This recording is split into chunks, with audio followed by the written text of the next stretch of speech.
You ever look at a man and think, how the hell did he end up so alone? Well, let me tell you, sometimes the richest folks in the biggest houses are the ones who know loneliness best, and sometimes all it takes is a knock at the door on a night when the world feels like it's ending for everything to change. That's how it started for Robert Harrison, a guy who once had everything: power, money, a beautiful wife, the works, until a crash took his legs, and little by little, the world took everything else. It was one of those dead quiet December nights, snow falling so thick it turned the streetlights into halos and the city outside into something you'd only see in a painting. Robert sat in his grand living room, a place made for parties and laughter, now so silent you could hear the tick of the old clock on the wall. He watched the snow drift down through tall windows, trapped in a wheelchair he'd cursed every day for 20 years. The man who once commanded boardrooms and galas now barely recognized himself in the glass. Yeah, that happened. All the people who used to clamor for his attention, where were they now? First the calls slowed, then the visits dried up, until even the woman he'd called his soulmate Dana packed up and left after 5 long years of his bitterness. His mother tried to stay, tried to reach him, but even she couldn't get past the fortress he'd built. So Robert, king of a lonely kingdom, spent his days drifting through memories and his nights staring into the cold, thinking maybe the only miracle left was if he just disappeared for good. Then came a knock so soft he almost thought he'd imagined it. It was past midnight. No staff, no friends, no deliveries. Just that steady, gentle tap. Against every instinct, Robert wheeled himself through the shadows to the kitchen door. And there she was, this tiny black girl, bundled in rags, wide-eyed, hair frosted with snow, looking up at him like he was Santa Claus or something. "Mister, do you have any leftovers? I'm real hungry."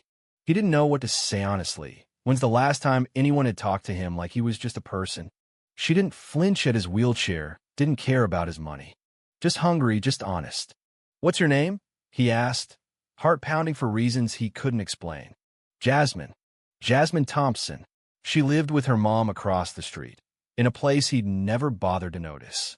He let her in. He gave her food. She said thank you, polite as anything, and then she hit him with it. "If you give me your leftovers, I'll help you walk again." He nearly choked on his own laughter. You know what I mean? Some little girl telling a paralyzed millionaire she's got a miracle in her pocket. But the kid wasn't joking. She looked at him dead serious and said, "My mom says kindness and love can heal anything. If you help me, I'll help you." For the first time in years, Robert felt something spark in his idea, little flame of hope, or maybe just a flicker of wanting to believe. He played along, let her put her small hand on his knee, and in that moment, felt a warmth he hadn't felt in decades. Not in his legs, no, not yet, but somewhere deeper. She left him a flower, yellowed and fragile, but he kept it on his nightstand like it was spun gold. The next morning, Robert told his longtime housekeeper, Sophia, about Jasmine. Sophia stiffened, eyes narrowing. You can't trust a child like that, especially from those apartments. Her words stung old prejudices creeping out from under the surface. Robert pushed back, but the doubt lingered. Still, when Jasmine returned, beaming, to say thanks, he felt the iciness in his heart begin to thaw. Soon enough, Jasmine's Mother Margaret stormed over, protective and proud, grilling Robert about his intentions. You know what people say about rich white men and black girls? Her fear was raw, real, and Robert saw it, respected it. He offered complete transparency, invited her to see the home herself. Margaret agreed, but only if she could always put her daughter first, help around the house, and keep their dignity. Robert nodded. He was ready to fight for this strange new family if it meant holding on to the only light that had found its way back into his world. And just like that, lines were crossed. Margaret and Jasmine moved in, but the world outside didn't stay silent. The neighbors gossiped. Anonymous letters called them scammers. Even Sophia, the housekeeper Robert had trusted all his life, began feeding Robert's ex-wife, Diana, poisonous lies. "They'll bleed you dry. You're a fool." It all came to a head when Robert found out Sophia had betrayed them. That was the day he made the hardest choice, letting go of the woman who'd raised him as much as his own mother, because he wouldn't tolerate prejudice in his home, no matter how loyal she'd once been. But the real storm broke when Diana, desperate and spiteful, took it to court, splashing their names across tabloids, calling Margaret a gold digger and Jasmine a manipulative little witch. Reporters camped outside. The old neighborhood seethed. Even Robert's Dr. Dr. Richards looked at Margaret and Jasmine with suspicion, as if they'd cast some spell to make Robert's legs twitch again. That's right, because miracles don't always show up the way you expect. Under Jasmine's gentle touch, with Margaret's fierce belief, Robert started to feel some tingles, warmth, even a slight movement. Tests confirmed what nobody wanted to believe. His nerves were regenerating. The doctors couldn't explain it, but there it was, science couldn't kill hope. In court, the prosecution tried everything. They dragged little Jasmine up as a witness, her big eyes full of confusion and truth. All I ever did was bring Mr. Robert flowers, she said. I just want him to be happy.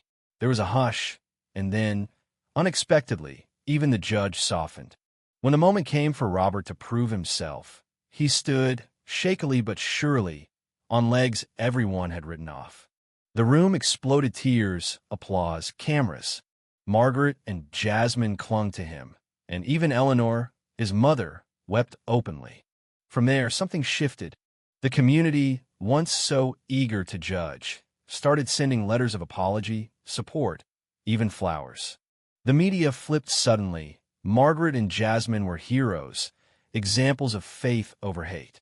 Margaret and Robert grew closer, trust blooming where suspicion once choked out any chance for happiness.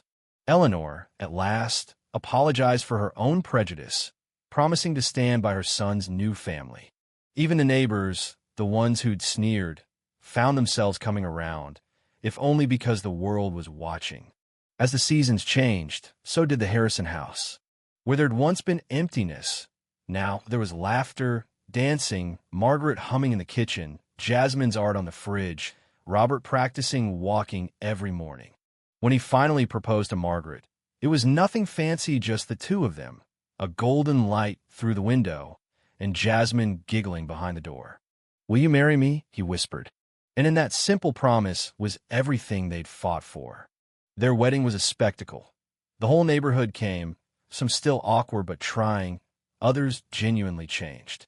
Jasmine, radiant in white, scattered petals for her mother. Eleanor held Margaret's hand at the altar, weeping openly, no longer ashamed. And Robert, no wheelchair in sight, walked his bride down the aisle. The miracle, it turned out, wasn't just walking again. It was finding the courage to build a family, to admit your mistakes, to let strangers in and let the old wounds finally start to heal. But you know how life works, no victory is ever final. Outside, prejudice waits, always ready to creep back in. Inside, though, the Harrisons, Robert, Margaret, Jasmine, and Eleanor choose every single day to trust, to forgive, to see the miracle not just in legs that move, but in hearts that change. And here's where I leave you. In the garden at dusk, the family holding hands, a breeze carrying laughter across the yard. The world's still watching, waiting to pounce or to praise, but for this moment, they're at peace. The question is, will the world follow their example, or keep finding new reasons to stay divided? That's not just their story, it's ours. So how do you think? Where does justice end and prejudice begin? Can one family's courage really change a whole community, or is the miracle just a fluke? Drop your thoughts below, hit like if this moved you, and share it with someone who still believes we can all do a little better. Because in the end, the only real miracle is daring to love when the world tells you not to. Xin chào các bạn, mình là Trinh, mình phụ trách viết content. Trên đây là những công việc của mình, là mình lên mạng xã hội tìm hiểu những video. Ele falou negócio sério. It is cold, yeah. Next one? Alright. Thank you, man. Hey, if you guys have any trouble, let somebody know. Please. After the tree to hold on to. Yeah, they're-